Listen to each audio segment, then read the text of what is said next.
আজ ২৮শে মার্চ শনিবার। আমরা এখন আছি আমেদাবাদ গীতাদের বাড়ি। অনুপদার সঙ্গে পাপার খুব ভালো ভাব হয়েছে, তাই স্নান সেরে মেসোর সাথে খেলা হচ্ছে আর কি। তো যাই হোক, সন্ধ্যাবেলা আমরা সবাই মিলে রেডি হয়ে বেরিয়ে পড়লাম ওদের এখানের প্যালাডিয়াম মলের উদ্দেশ্যে। এবং আমাদের গন্তব্যে পৌঁছে গাড়ি পার্ক করার সময় এখানে একটা অন্যরকম পার্কিং সিস্টেম দেখলাম। মানে এইরকম দোতলা সিস্টেমেও যে পার্কিং এর ব্যবস্থা হয় সেটা আমি এই ফার্স্ট টাইম দেখলাম, তাই ক্যামেরা বন্দি করে রাখলাম। তো যাই হোক, আমরা চলে এলাম মলটার ভিতরে। মলের এন্ট্রি গেটের কাছেই এই সুন্দর চেরি ব্লসমের থিমটি করা ছিল।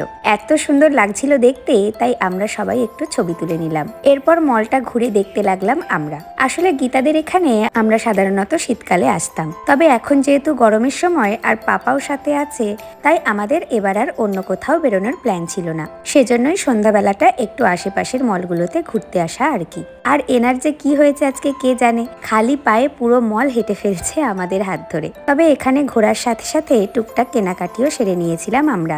এরপর আমরা ফুড কোর্টে এসেছিলাম কিছু খাওয়ার জন্য, তবে 10টা বেজে গেছিল, তাই অর্ডার নেওয়া বন্ধ করে দেওয়ায় আমরা রওনা হই গীতাদের বাড়ির পথে।